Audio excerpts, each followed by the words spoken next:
ٹھیک ہے، اگر آپ اجازت دیجیے میں آسما کو ساتھ شامل کرتا ہوں. آسما، ایک بات تو بلوچستان کی ہو رہی ہے، اگر ہیومن رائٹس وغیرہ کے حوالے سے دیکھا جائے یا دوسری ایکٹیویٹیز کو بھی دیکھا جائے، یعنی اگر سرحد کی طرف دیکھیں تو پھر طالبان کا خطرہ ہے، دوسرے اور دیکھا جائے معاملات اور بھی بہت بگڑے ہوئے ہیں. یعنی اگر اس سوال کو ہم سامنے رکھیں کہ یہ قوتیں کیا اتنی مضبوط ہیں کہ ڈس انٹیگریٹ کر دیں گی، اور پھر ہر طبقہ اگر یہ سوچنے لگے میرا سولوشن صرف اسی میں ہے، تو کیا یہی حل ہے؟ دیکھیں، ہر طبقے کی بات نہیں ہوتی ہے، یہ ایک تاریخ کی بھی بات ہوتی ہے. بلوچستان کا معاملہ بہت کمپلیکس ہے، اس کو اس طرح دیکھنا میں سمجھتی ہوں اس کے ساتھ زیادتی ہوگی. ہم نے ان لوگوں کو، ان بلوچ نیشنلسٹ کو جو کہ گورنمنٹ کے ساتھ چل رہے تھے، سینٹرل فیڈریشن کے ساتھ چل رہے تھے، ہم نے ان کے ساتھ بھی زیادتی کی. نتیجہ یہ ہوا کہ اب کوئی بلوچ وہاں پہ کھڑا ہو کے فیڈریشن کے ساتھ چلنے کو نہیں تیار ہے، اور جو سیاسی قوتیں تھیں وہاں پہ جن کے ساتھ بات چیت ہو سکتی تھی ان کو ہم نے ایک طریقے سے سائیڈ لائن کیا، یا ان کی آوازیں مفل کر دی یا ان کو ختم کر دیا. آج میں سمجھتی ہوں سب سے بڑا خطرہ یہ ہے کہ اگر فیڈرل گورنمنٹ بات کرنا چاہے گی تو کس سے کرے گی، اور یہ کہنا کہ وہاں پہ لوگ اٹھ کھڑے ہوئے اپنے کہتے ہیں ہمیں اپنا ملک چاہیے، کیوں نہیں کھڑے ہوں گے؟ کیا کسر ہم نے چھوڑی؟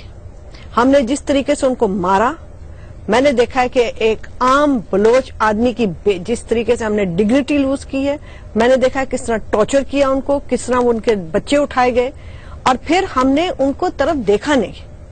اور یہ زیادہ ملٹری گورنمنٹس میں ہوا. تھوڑا سا فرق جو میں کہتی ہوں آیا وہ یہ ہے کہ آپ پہلے سمجھتے تھے کہ پنجاب کے لوگ نہیں سمجھتے ہیں کہ بلوچستان میں کیا ہو رہا ہے. یقین سے میں آپ کو کہہ رہی ہوں کہ اب پنجاب کے لوگ سمجھنے لگے ہیں. یہ بہت بڑا فرق آیا ہے. مگر جہاں تک حکمرانوں کا تعلق ہے، اب یہ دیکھیں پولیٹیکل سولوشن ہے. یہ پولیٹیکل سولوشن بڑھ کے مارنے سے نہیں ہوتا. آج بھی معذرت کے ساتھ آپ کی پارٹی ہے، ہمارے انٹیریئر منسٹر صاحب کے جو کلمات ہیں اور جو حرکتیں ہیں کہ آج بھی بگٹی ٹرائب کو ڈیوائیڈ کیا جا رہا ہے، کیا کسی کو وہاں نہیں پتا کہ ایک کزن کو دوسرے کزن کے خلاف کھڑا کیا؟ کس لیے؟ میں آپ کو یقین سے کہہ سکتی ہوں کہ یہ ساری چیزیں جو ہیں یہ کبھی بربادی کے علاوہ کوئی چیز کوئی پولیٹیکل سیٹلمنٹ کی طرف نہیں آنے دیں گی. اس لیے ہمیں چاہیے کہ آج بھی وقت ہے. اور پھر اس کے بعد کہنا کہ جی وہ ٹریٹر سے، ٹریٹر ہم ہیں کیونکہ ہم انہیں نہیں ساتھ رکھنا چاہتے.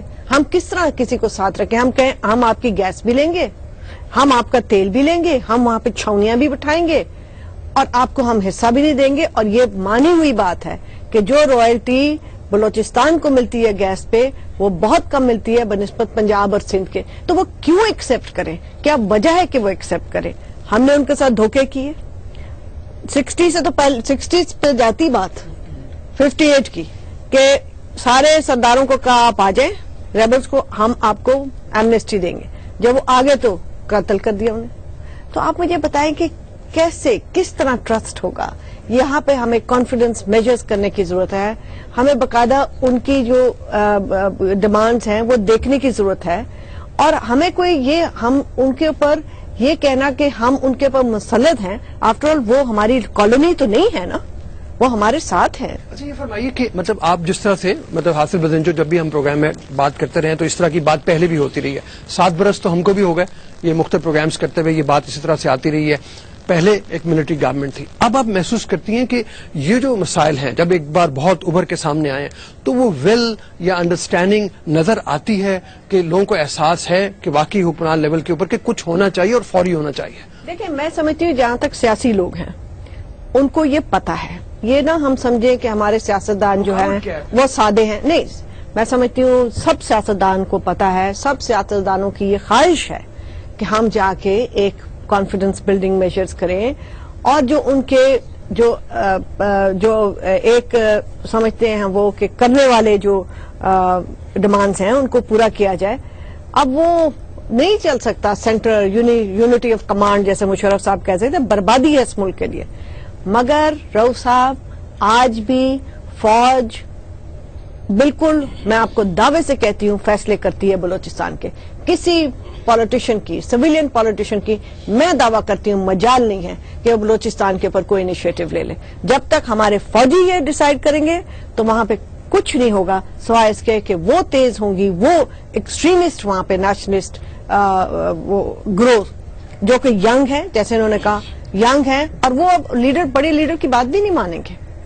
سو اگر ہم نے اپنے پاؤں پہ آپ کلاڑی مارنی ہے تو پھر ہم فوجیوں کو لگا دیں کہ وہ ہمارے لیے فیصلہ کر دیں، جیسے انہوں نے بنگلہ دیش میں کیا تھا. جتنی ان کی عقل ہے اتنا ہی کر سکتے ہیں، وہی وہ بلوچستان میں کریں گے. میں کہتی ہوں کہ خدارا سیاستدان اکٹھے ہوں، خدارا سیاستدان اس کے اوپر سوچیں اور باقاعدہ ایک سینسیبل کمیٹی بنائیں، وہ پرانے سیاستدانوں کی جن کو سمجھ بوجھ ہے بلوچستان کی، ان کو بھیجیں، لوگوں کو بٹھائیں، تاکہ آپ نیشنلسٹ جو ایکسٹریمسٹ ہیں ان کو مارجنلائز کریں اور لوگوں کو ایک بھروسہ دیں کہ ہم اب کچھ کرنے والے ہیں.